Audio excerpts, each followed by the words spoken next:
Jack. Hi Sam, who have we got on the show today? We've got Jodi, aka Sober Flourish. Hello. How are you? I'm good, are you? Yeah, we done a live recently, didn't we? But it didn't really go to Yeah. plan. It sounded like we were talking over each other. Yeah, it wasn't the best. We sounded a bit rude, didn't we, at the end? Yeah, well, that's how Jack feels all the time. All the time. But I actually am talking over him. No, it was a shame actually, because when I listened back to it, it wasn't even that you could understand what each of us was saying. We were literally talking over each other the whole time. Yeah, it does that sometimes Instagram Live. I think there's like a delay in there, so then but we wasn't actually talking over each other when we were talking. But no, and it's a shame because that conversation was fire.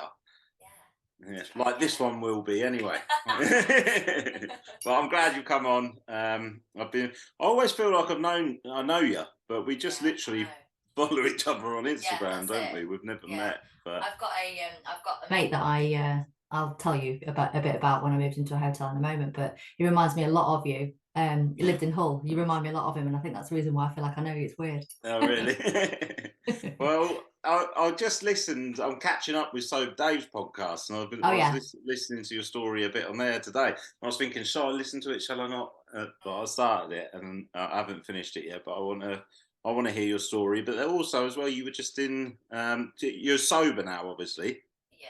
But you were just. It's coming up to 9 months now. That's amazing. Awesome. Yeah. And you only started you were only going to do 100 days originally, weren't you? Yeah, a lot of people sort of say, "Oh, so what happened? Why did you decide to kind of be sober forever?" And I never did. It was just meant to be 100 days. That's all it's meant to be. And it was literally just to get some weight off as well. I thought I've piled it on. I want to get some weight off, and then to kind of keep me on that 100 days, because 100 days, whether you drink 1 day, 2 days, 3 days, every day, if you like a drink, 100 days is a big deal in it. So I literally needed to have it in my ears, be watching it, be listening about people, I don't know, the impacts, quit lit, just to keep me on that 100 days. So yeah, it was only meant to be 100 days, but not forever. Yeah. And I kind of overeducated myself. Yeah. So what's the goal now then? Is it forever? Yeah, it's, I mean, some people don't like to say forever, do they? Because it freaks them out. Yeah. And I'll be honest, I've had a couple of spells recently where we've had social occasions like the coronation. We were with my friends, and there were loads of us there. And it's not that I want to drink, because I don't have that desire to pick up a drink. I just don't feel that at all. Because you reframe it, don't you? I think you do. It's like a muscle. You get stronger and stronger and stronger to the point where you literally don't want to, I think. For some people, not everybody's the same. And I'll be honest, I think it was Dan, Dapper, Instagram. Yeah. He did a post about grieving it and really feeling like he'd missed out. And I did. I got home and it was actually the following day. And I just had a full-on kind of session with, say, it's crying to my husband. Not that I want to drink. It was just, shit, is this me forever? Literally, is this it? Am I always gonna feel a little bit more awkward than everybody else in that situation? And it's quite scary, I reckon. It's it's a grief thing, because I am grieving that version of me that would come in, had already had a couple of glasses of Prosecco, warmed up, and I funny girl, life and soul, last one to leave. Now it's just a completely different ballgame. It's like I've got a completely new identity, and it's a bit weird. Yeah, isn't and it? that's what you do grieve, I think. It's such an interesting point, and I've expressed that in the past as well. It is literally because I look at drinking Sam as a different person, and some days I completely get that. You do. Like you said, don't get an urge to have a drink or nothing, but I do sometimes miss that old bloke. Do you know what I mean? Sure. But it is changing your identity, and the reason I think that a lot of people that go into sobriety, it becomes their new passion, and drinking and everything was a passion of mine. I like this wine with my food. I didn't. I just like getting smashed, but that was my passion. But now sobriety becomes my passion because it's part of the rewiring of the brain, and you have to change that identity. I think otherwise you're just gonna be stuck in a rut like you was, like I was before anyway. So I've done that twice now, I think. Like a bit of a meltdown. My husband's great, just listens to me, lets me get it off my chest. He's like, are we done? Are we done now? Are we all right now? I'm fine. And Back then in we the just room. kind of back in the room, and I'm finally going to get it out of my system and then carry on, because there's no intention there that, oh God, what have I done? Or, oh, I really want to drink. It's just that, like you say, it's like shedding that old skin like a snake, isn't it? Like Yeah, absolutely. getting used to the new version of you. But yeah. I just want to touch on quickly as well. You were just in the magazine the other day, weren't you? Because you originally started off by wanting to lose weight. Are you happy to talk about anything? Yeah.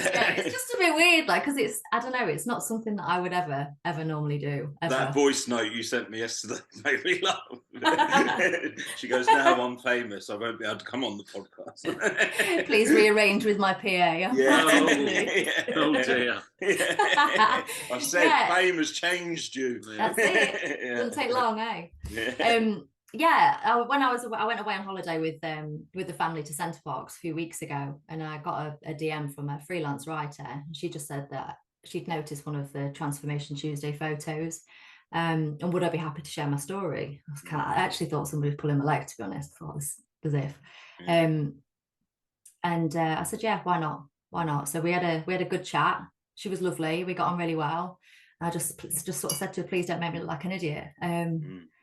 Because I think it's quite, I don't know, it's in somebody else's hands, isn't it? And you don't know how that's going to play out. Like, if you have that interview and she decides to write whatever she wants to and publishes it, screwed then, aren't you, really? So it was nice. I think it's very inspirational for others to read that. Like I said to you, I've been going to the gym a lot lately, and that's because I follow you on Instagram and other people that inspire me to do that, and that's how it works, I think. And that you should be really proud of yourself for how far you've come, but not only not with drinking, but to get to where you're at now is incredible.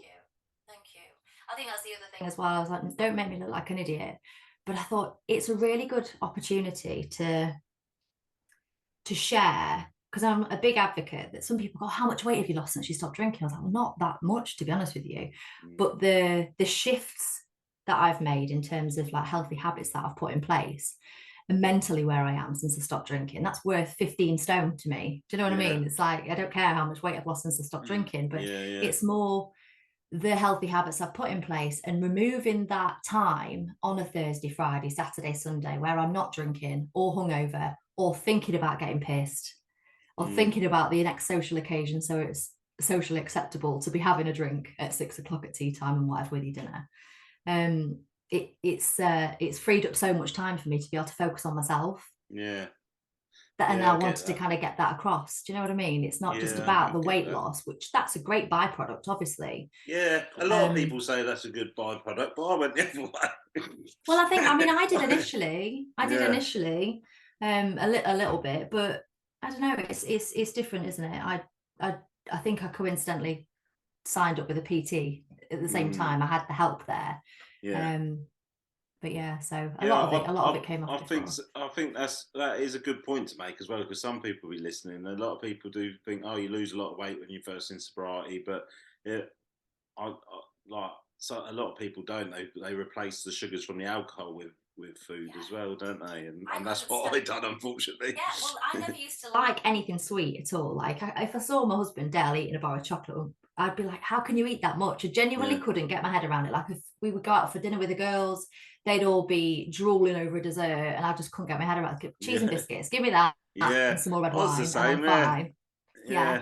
And as soon as I stopped drinking, I don't know what the hell has happened to me. Like chocolate, I could eat it like just all day. I've got the biggest sweet tooth. It is, you craving the sugars from the alcohol that you're not replacing anymore, isn't it? Like I was with the first time I got sober, I was making my daughters, and they were only little at the time, didn't eat cheesecake, but I was making them cheesecake, and they were having a little sliver, and then I ate the rest of it. 1 for you, 10 for me. Yeah, you'll see me on Instagram in a couple of months, like holding up a sign how long I've been off cheesecake.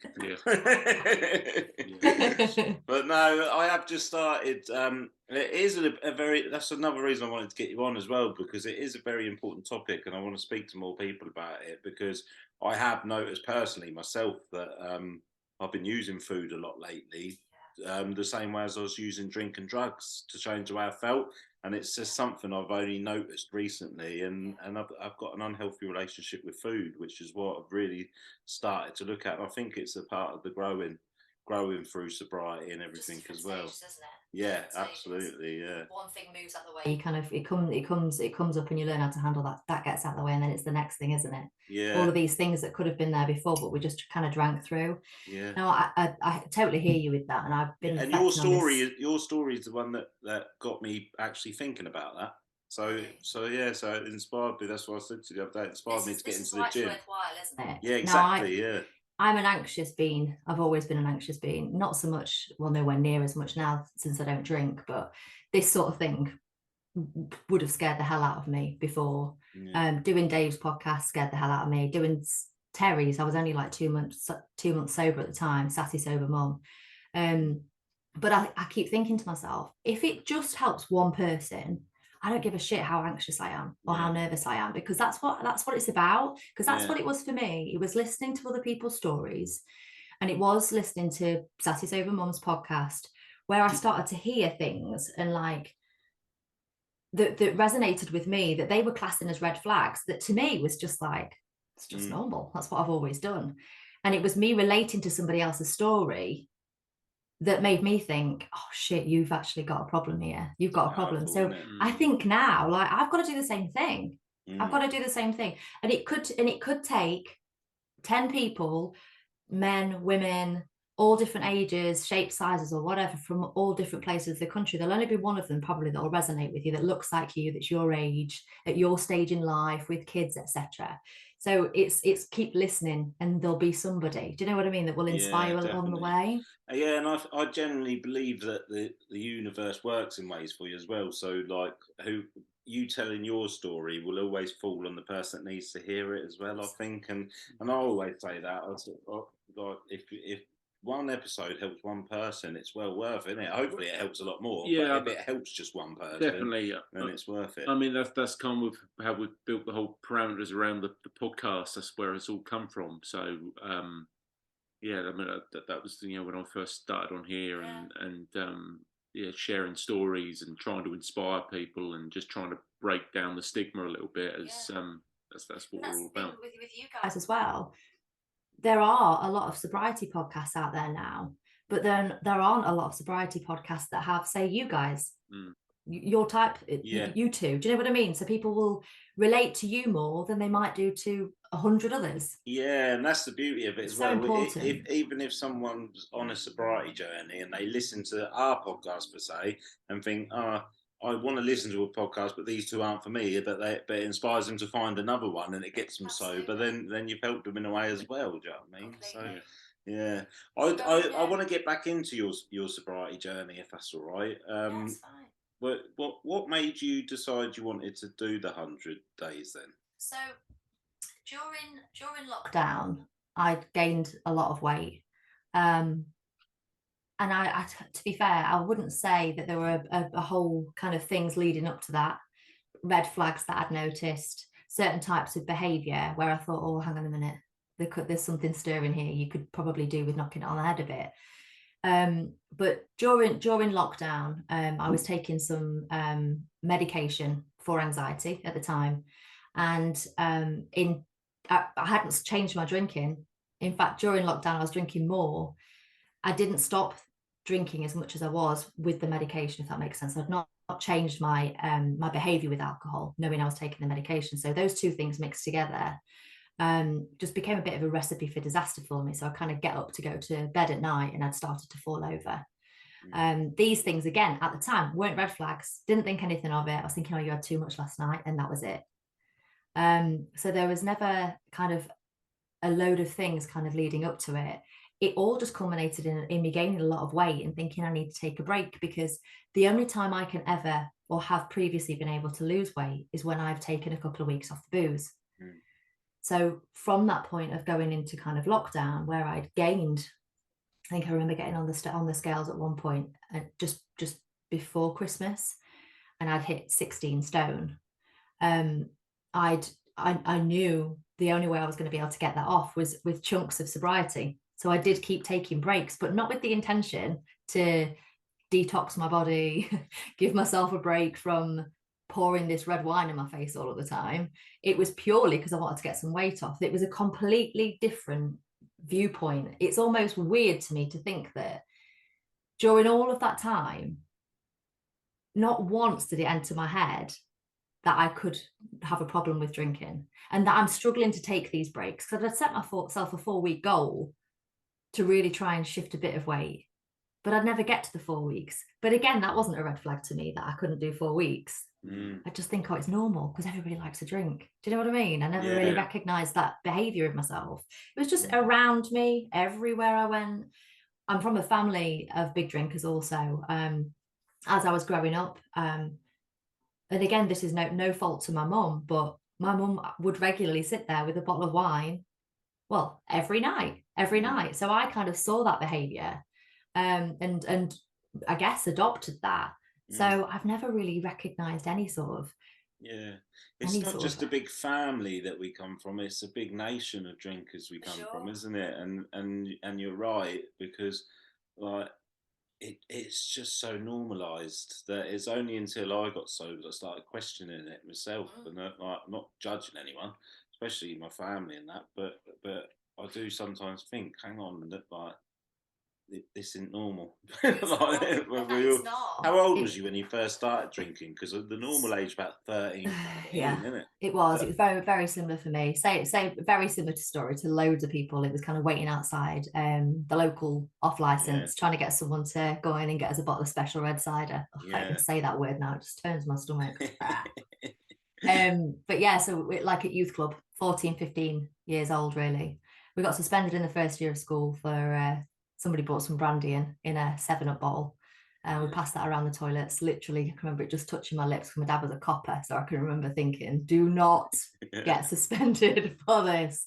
And we did. We got suspended and we missed our first disco. That was at 11. Wow. That was the first time I tasted it. But yeah. How many of you was there? Four of us in the toilets. So we went and told our head of year, which was wonderful.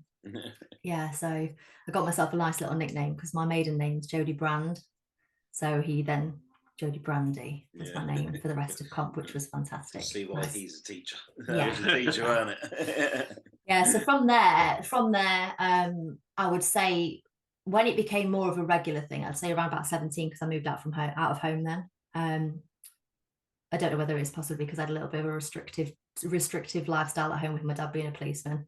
My friends could kind of go out and party and whatnot, and we were very kind of like, you'll do it when you're ready, when you're old enough, and that's it really. But I moved out and moved into a hotel, probably a couple of miles away from home. Used to bike there and back. I would do kind of reception work, front of house, silver service, that sort of thing. And I lived in full time. So that was kind of my first sort of taste of drinking regularly, because we'd finish work and then we'd go in the tavern bar and we'd sit and have a few pints, and that was very normal. Again, 17, it's not really that normal. And then we would finish work on a Friday, all pile into the car, and we'd head off to the local town and just go out clubbing. And that's really probably where it kind of started, a bit on the heavier side of things. But yeah, so moving in on my own, and I think then, because I didn't have anybody else, just the people that I worked with, all of my friends had kind of gone to university. So there was me, the bar, and work. That's generally, when you live in as well, you're the first person they knock on when someone rings in sick. That's all I was doing, and I was getting all this money and then putting it back behind the bar again, and that's kind of where you're a perfect employee for them then, really. Oh yeah. Definitely. I did move home. Go on, sorry, Sam. Probably boredom and that as well. Yeah, well, what else did I have to do?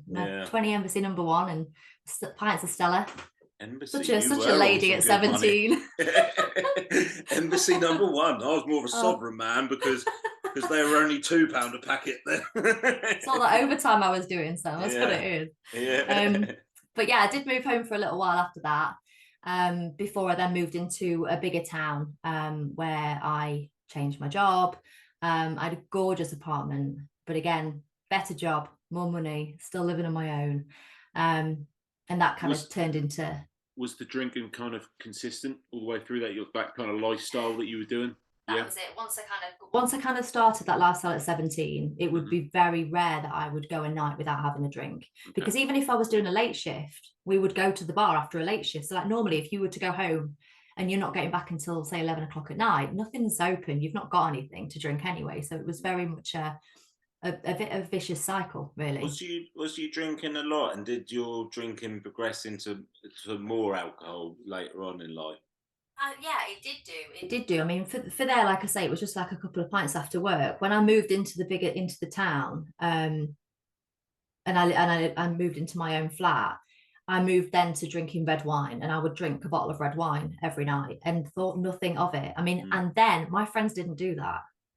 So it wasn't something that I kind of did because everybody else was doing it. Yeah.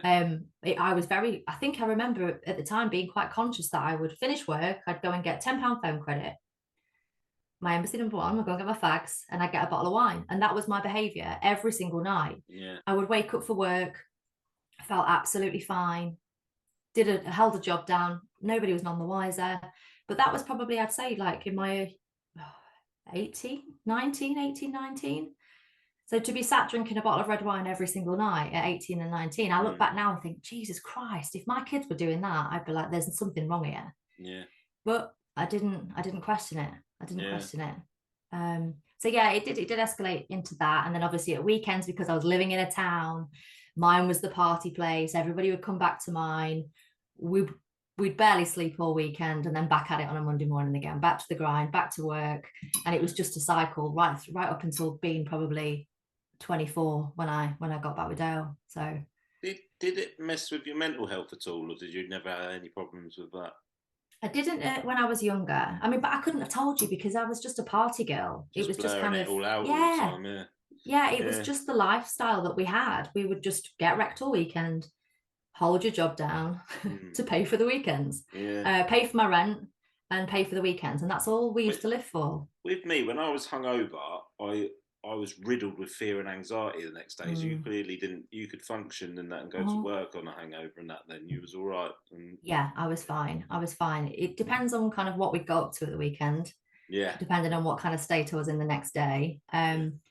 If there weren't any kind of extracurriculars involved, that'd be fine. Yeah. But if we'd had a bit of a heavy if we'd have had a bit more of a heavier weekend, then yeah, for sure, it's not a nice feeling the next day, is it? But yeah. So, but no, the drinking definitely it was part of me. It was part of my identity. I've mentioned before that my friends had kind of asked me to go out on a Friday night, and sober Jodi would be, no, I can't afford it, I'm not going. But they'd wait till 9:30 and I'd drank a bottle of red wine, and then they'd just come round and tell me to get ready, and then we'd be out. So it was just it's that heckle and dive sort of thing. They know that for sure. Yeah, that's amazing. That it's what I find amazing about your story is that you just stopped to lose a bit of weight, and you realised all the benefits that sobriety brings.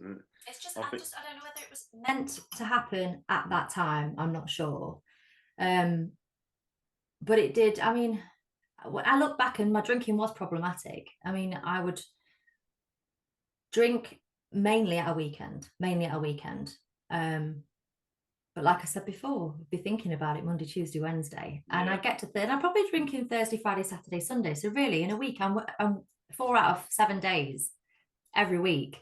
I don't know. I kind of wish I'd have noticed it. I wish I'd have noticed all these things as red flags, but we just don't. I don't think we do. And I don't. Yeah, we could all say, I wish done this, wish done that, but I think we're lucky that we found sobriety at some stage of our life, because so many people go through their whole life without even like with especially your story as well, just completely just thinking it's the norm and never even question getting sober. And both me and you know what sobriety can bring as well. So it's quite sad. Some people, don't get me wrong, enjoy like some people in my family, they love just going to the pub and having a drink. And if I've ever said, would you ever try sobriety, they look at me like, oh, got 3 heads. Do you know what I mean? It's just never Why even would crossed I? their mind. Yeah. But that's down to each individual. But I do feel that we're lucky that we found sobriety. Like you were going to do 100 days of it, realise how much of a positive impact it had in all areas of your life, which kept you on it. I think there's a couple of things I'm kind of thinking going through at the moment, like when I get inboxes there was a woman asked me the other day, like, when does it get better? When do you get this sober? Because that's what I worry a little bit about, like my account. Like, I come across as really positive and share all the positivities, because there are, and it's like, it is fucking awesome once you get there. But it isn't easy. No. It doesn't all happen like that. And you have got to do a lot of work to get yourself into a strong position and to a strong place to be able to face all of these different occasions and be able to not want a drink, etc. Yeah. It's not easy. And I don't know, maybe I'm not looking in the right places, but there's not a lot of that share that bit at the beginning, how frigging painful it can be and how hard it can be, and the grief. Even later on, there's still times now, like recently, I was struggling recently, and I try and share how I'm feeling the whole time, so it's a bit more real for people, because I get exactly what you're saying. Like, some people might look online and think, oh, Sprite's going to be amazing all the time, and everyone's on a pink fluffy cloud, and it's not. Life still turns up, doesn't it? And the one bit of advice I like to give people is that all emotions are temporary, and that's been the game changer for me in this sobriety. And I've learned that through going and talking to other people. But every emotion before, I would numb it out with drink. Like, even if I was happy, sad, anxious, angry, whatever the emotion was, I didn't like it, any of my emotions going up. So I'd quickly have a drink, or I'd have a drug to take it down. It always bring me back down to baseline. But what I do now is I sit with each emotion, and I just remind myself that whether it's happy, sad, angry, or whatever, that it's not going to last forever. And that's been a game changer for me. Like, even with being happy, I have to tell you to myself, don't get too fucking used to it. No, I know what you mean. I know what you mean completely. Why do you keep staring at me, Jack? You put me off my podcast. Yeah, sorry, mate. Yeah. Have you got any questions, Jack? You always do that. You just put me on the spot like that. Well, do you know what? I am very professional, and I'm prepared, and I have questions already. You just come in eating pears. Yeah. He was hungry. Leave him alone. I sped all the way to get here. At least he shoe up, eh? Yeah. Shoe up. Showed up. At least you're here, Jack. Hey. I'm here. Makes a nice change, doesn't it? I'm definitely here. No, Jack got caught up at work last night. I did. I certainly did. I've changed. I'm still within the same job, but I've changed to a different area, and there's a lot to learn. The people that were there previously to me didn't do a whole lot of proper work, and there's not a lot of catalogued stuff, so I'm having to play catch up and trying to start again almost. But it's a lot. So I'm extending and doing long shifts, and it's quite a lot at the minute. That's your excuse, and you're sticking to it. Yeah. Anyway, back to your story. Anyway, what I did want to ask you, obviously, I asked earlier just around those little peer group kind of things, and because that's always something that sort of interests me, because obviously we speak to individuals, and quite often when as an individual with a drinking problem, then it's kind of linked with others, or it's within a social circumstance. So did you ever feel like it was a group, it was always a group setting kind of thing, or was it very much a singular thing? And did others kind of identify that you maybe had an issue with drink? It was never isolated to a particular group of people. No, it was me. It was a me thing. It was a me problem. I drank a lot on my own, and I think I was listening to a bit of Kate's when Kate was on with you guys, and she was sort of saying the same as when people sort of say, well, when I got to the point where I was drinking on my own at home, I knew I'd got a problem. Well, in that case, I had a problem when I was 18 years old, because that's what I just did. That's how it was. I don't know whether it was just what I did. So I would drink on my own. We would drink at parties. We'd drink going out for dinner.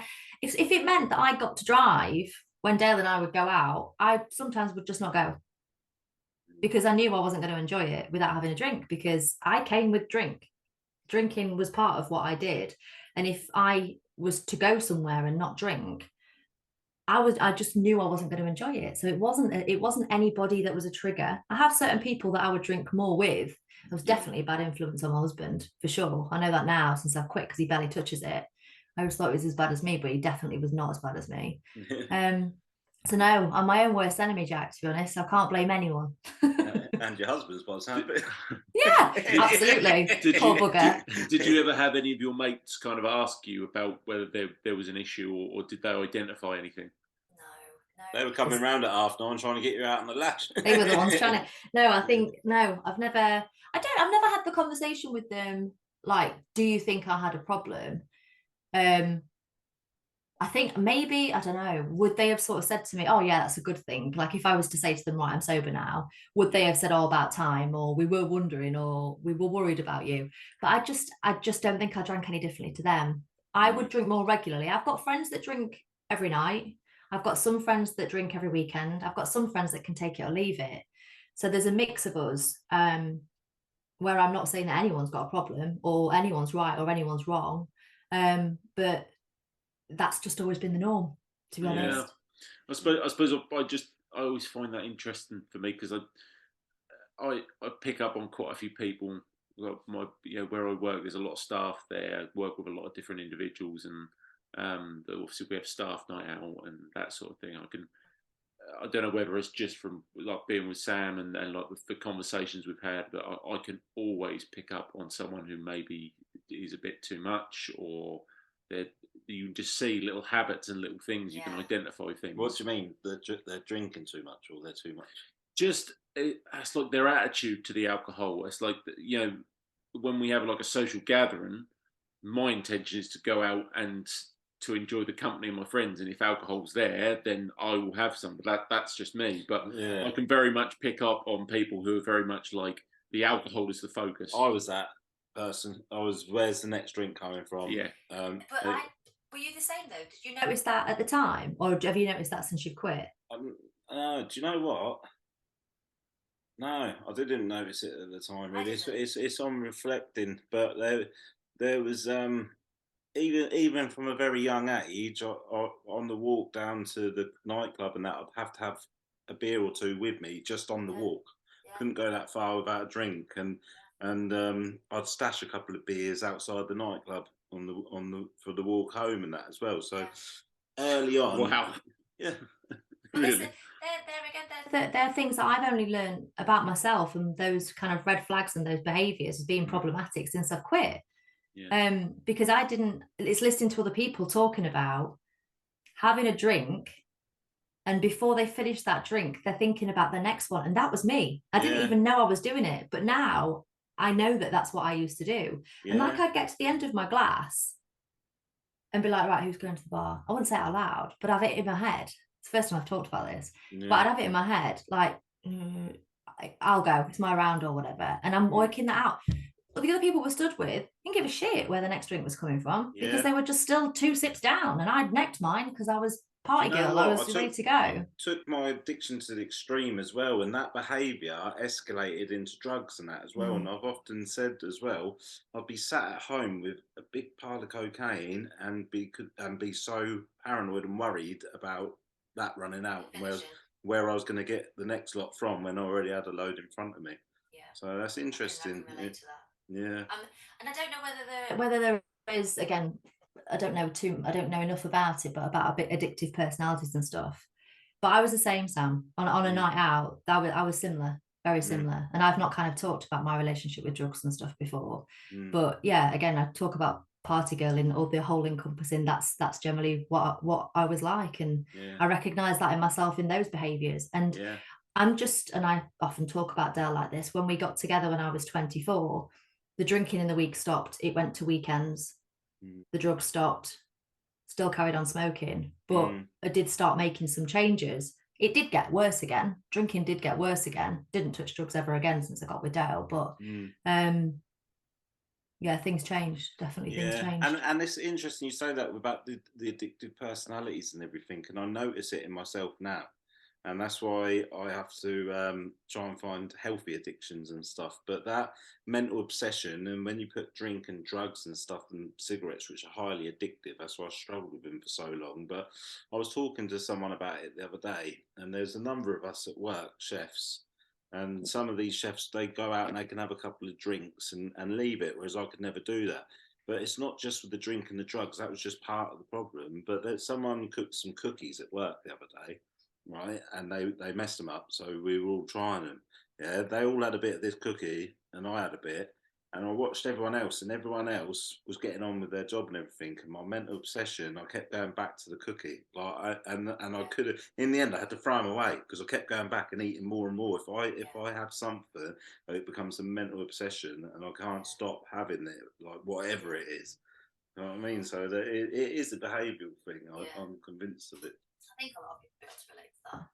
Yeah, definitely. I have to get Dale to hide the chocolate now. Bring it in, give me a bit, I and then hide live it. in a flat up here. I've got so annoyed with myself once. I've had to throw biscuits and sweets out the window, and then I've still gone down and got them. I can honestly, some people that listen to this probably think that's nuts, but I completely relate to that. Completely. The amount of times where Dale's actually gone and put the crisps in the car. This is when I was drinking, actually. Gone and put the crisps in the boot of the car, and then at 12:30 at night, I'm like, bleep, bleep. Go and get the rest of the crisps back out. Honestly, it's ridiculous. I used to be a nightmare when I was drinking. I would never kind of class myself as a binge eater, but once I drank, that time for me, once he'd gone to bed, I mean, I was already pissed. I don't know what I thought I was going to do for those next couple of hours, but I sat and I was like a lady of leisure with more red wine, loads of crisps. I couldn't tell you what I'd watched on Netflix for the next 2 hours. No idea. But I classed that as me time as well. Yeah. But I would just plow through crisps and crisps and crisps. Like I don't know, like I was being paid to eat them. It's ridiculous.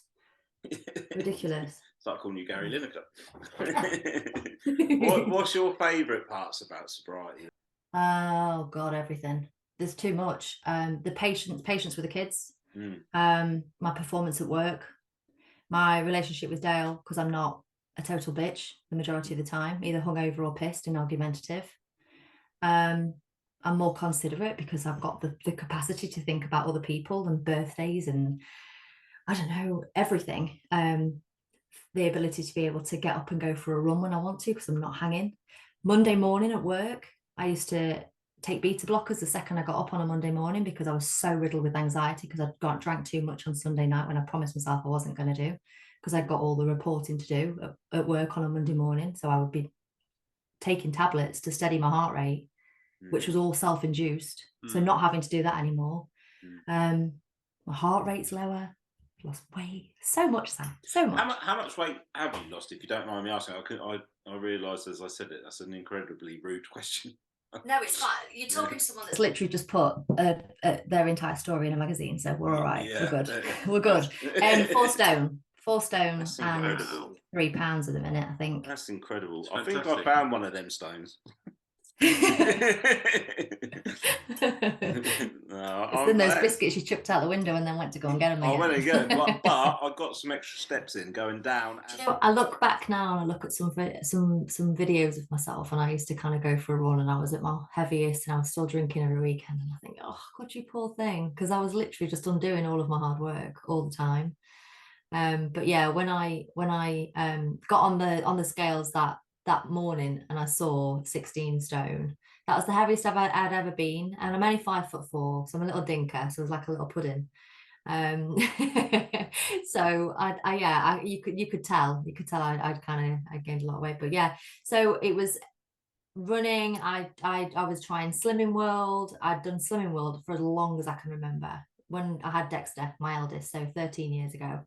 As soon as I had him, I was recovering from an emergency C-section. After that, I was like, I need to try and get some weight off. So for all that time, I've been trying to do Slimming World, trying to get the weight off, just chasing this, being an angel all week, and then getting to the weekend and throwing red wine down my throat and eating. So it's just gradually either staying the same or kind of increasing, only ever losing weight when I kind of took a break from drinking. So from 20, when would it have been, when I got on the scales and realized I was that heavy, was January 2021. So it's taken me a couple of years to get it off, and it's been really slow and really steady. But yeah, so again, like I say, only when I've taken breaks from drinking did it manage to come off. But I joined a training program, which you might have seen. I tag him in all sorts of stuff on my stories and whatever. Joe is fantastic. He does an online training program for everybody really. He's got people on there, all different ages, shapes, sizes. He's got a lady with an artificial leg that's just managed to smash her goals. It's almost like anybody sort of system. I haven't got the time or I can't do it. I'm like, just check out the people that he's done transformations with. You've got no excuses. Like, he works with everybody. So yeah, threw myself into that really, and he's a habit forming coach. So again, I'm a big advocate that you can't just take the drinking away. You need to try and replace it with something else. I think you need to try and condition your mind that you're not going without something. So put something in its place, and ideally it's something healthy. So for me, it was 10k steps a day, and that helped me that when I was thinking about drinking, and if I'd have a trigger, because doing Sunday dinner would be a trigger for me, because that's when I'd open a bottle of Prosecco or a bottle of red wine or whatever. So I would start dinner and then I'd get my trail shoes on and I would just stomp down the river with a sobriety podcast in my ears, just to try and kind of like get it out of me. That's that rewiring of the brain, isn't it? Completely. So that was for me. I would replace the drinking before I even joined Joe's program with getting out down the river and just walking and walking and walking. I just really replaced it with that. So yeah, it's made a biggest difference since I stopped drinking, because I'm able to be consistent. So it's consistently come off. What's your relationship with food like now? Do you allow yourself to have a treat, or do you?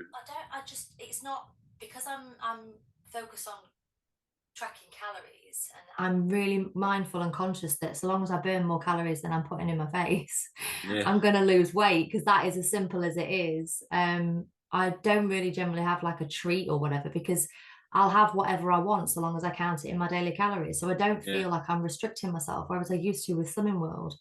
You'd kind of have, I don't know, a chocolate bar, and it'd be however many sins or whatever. So you'd be like, oh shit, I've screwed it. So you'd eat a gatto or something, just like self-sabotage.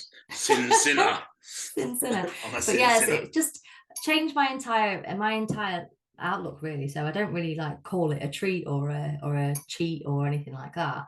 If I know I fancy a chocolate bar, I make sure I track it, and then I've got less calories for everything else. And you just kind of do what works for you really. And that's what I think's been a big shift really, because I've got a much healthier relationship with food, and I'm not categorizing it as a sin or you've screwed it because you've gone over something you're trying to count. Do you know what I mean? Yeah, I can recommend throwing chocolate out the window and running down the stairs to get it. And the calories aren't going to fetch it again. Yeah. It doesn't work. Unfortunately. No, so it wouldn't work, would it? No. I love it though, and I love this talk as well, and talking about you losing weight and everything, because that's where I want to be right now as well, and it's inspiring me some more. What are you following a program? Sam, are you just like Nelly? Just yours, just you, you and Joe Wicks. Yorkshire tea, that's it. Yorkshire tea. That's why I had you on here. I didn't even want to hear about your sobriety.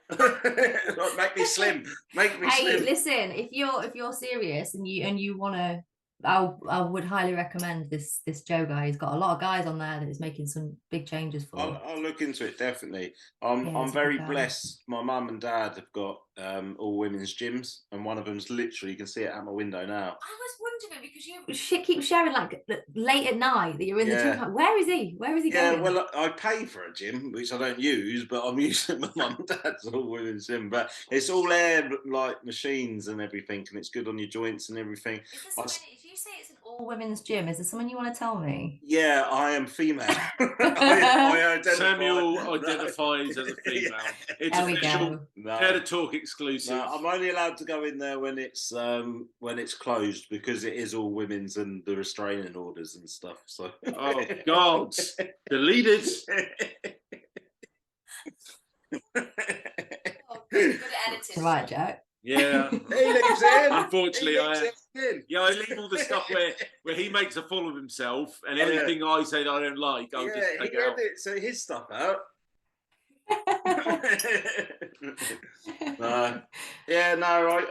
When I started chefing again, I was at a 24-hour gym, and I thought to myself, oh, there's a gym a bit closer. I'm going to start going to the gym before work. And so I quit the 24-hour gym, signed up for this other one. got no motivation whatsoever in the mornings at the minute. I'll get up and throw myself in the sea, but that's about it. And then I go to work, and when I've had a busy service, I'm absolutely buzzing.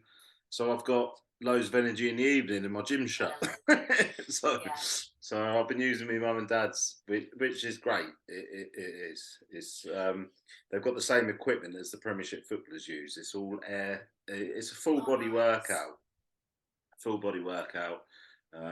And it's all air equipment, and I've been doing that. A lot of the time, some people have like kind of that fear of going into a really busy gym as well. Yeah, and I've had you never have that.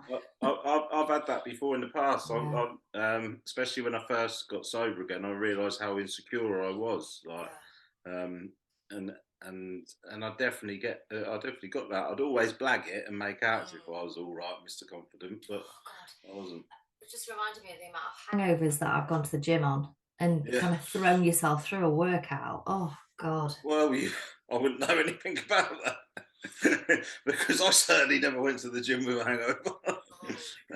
I went to see a drug dealer called Jim. With a hangover. Yeah. That was about it. Jim's calf. Anyway. Jack, do you want to say something? Do you want to get a word in edgeways? Yeah, I do. No, I just wanted to focus on that kind of element of training and that kind of the benefit that it pays towards your mental health just in general. Obviously, it paid dividends with helping with your sobriety and getting to where you are now. But that general lift and mood enhancer that it has, did you notice that? Did you notice generally that just improved your well-being generally? Without a doubt. So you mean since I've lost weight, or since I've been training? Absolutely. Yeah. So yeah, I mean,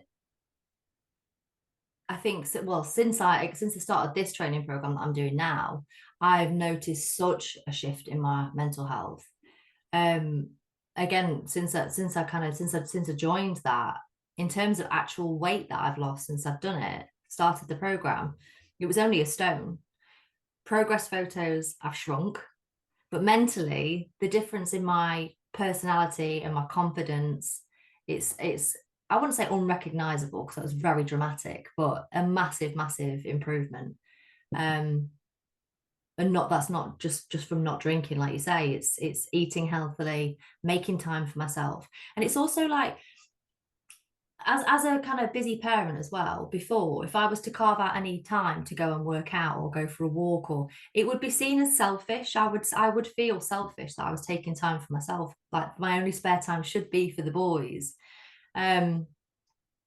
But because I'm not spending my time boozing and I'm filling that slot with working out, that free time is still the same, if that makes sense. So I don't feel guilty. I don't know, just it's completely been transformative. The whole of the last 9 months of I feel like my life has just been tipped upside down, like, like a snow globe.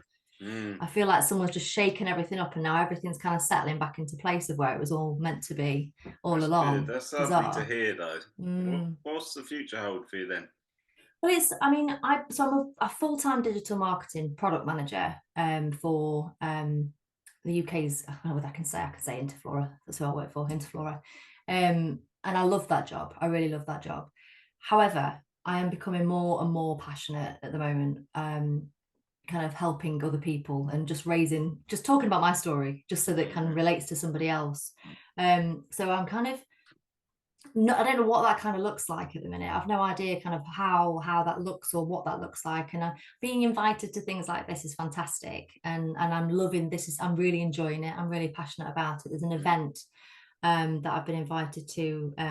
It's a women's seminar for women. That in July. So little things kind of keep popping up, asking to write blogs and that sort of thing. So it's really, I want to explore that a little bit more. And be open to that, whereas before it was very much, I've got my job, I haven't got time for those sorts of things. But whilst these little opportunities are kind of popping up, I want to keep exploring that and just trying to help people as much as I can. I don't think kind of the coaching route is possibly one that I'll probably go down. I think there are enough of them about at the moment. There's quite a lot of them. But yeah, so I don't really know. I suppose in a sense, I mean, I wouldn't say that that's just out there, but it's just being unique, isn't it? It's finding that unique thing that then going to attract the same sort of followers and support that you these top people again, Yeah. It is. And I think I've got to be careful because I have got a full-time job and a family. And I think you can get a bit kind of carried away in terms of spending too much time on something. But I'm just loving it. I love that feeling when somebody sends you a message and says, I've listened to this. Yeah. And it's changed things for me. Or yeah, and if you're passionate about something, I think you should go with it as well. Like if you're doing stuff you're passionate about, then you're winning. Absolutely. So I feel like it sounds very, very I don't know what kind of word you would use for it, but I feel like I found my purpose. Do you feel like that? Well. Yeah, do you I feel do. like that? I say it and I get ripped for it from my friends and that. But it's true. I think this is what I was put on the world. I've got put through all that shit and pain and stuff. And I went through all that and I wouldn't fucking change it for the world, because I went through that and I can help other people now. And I generally think I got put through that by the universe to help other people. Yeah, and that's what I want to do. That's exactly how I feel, Sam. Yeah, and I want to help people, but I also want the fame and the fortune. No, I don't give a fuck what anyone says about it. You know, somebody said something to me the other day, and they were like, and they said something about, oh, it'd be good for you because you'll get a lot more followers. And I genuinely mean this. I don't care about if they're going to gain something from me. I'm gonna help them. Then fantastic. Yeah. But none of this is so that you can get a follower. If you're doing things like this to gain followers, yeah, you're in an icky place. Yeah, I do.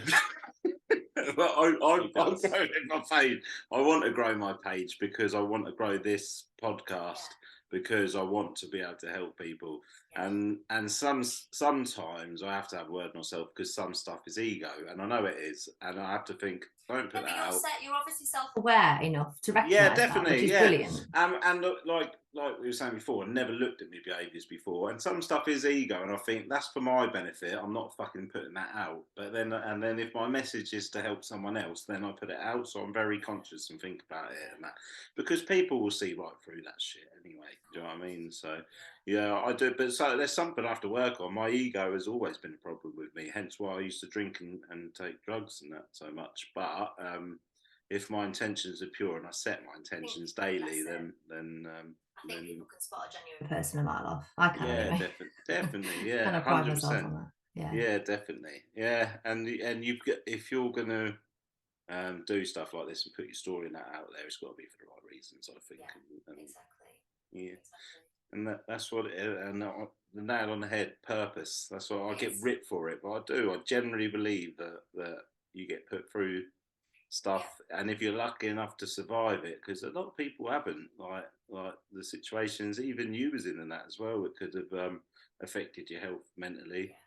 We've come out the other end, and you get this overwhelming sense of care for people that are still. I've done a talk with Sober Motivation Brad today, and then talking to him about it. And him sharing his story, I didn't expect it, but I felt so embarrassed because he told me this story, and I had this overwhelming sense of emotion come over me, and I was trying not to cry. I could feel my jaw going and that. But to listen to his story and see where he's at, because I didn't know too much about his story, because he's always telling other people about. Everyone's telling him their story. Yeah. That's why I wanted to get him on and listen to his, and just to see how far he's come, and I thought how powerful that was. It's just really inspired me to even want to share my story even more, and I think it's important for people to do that.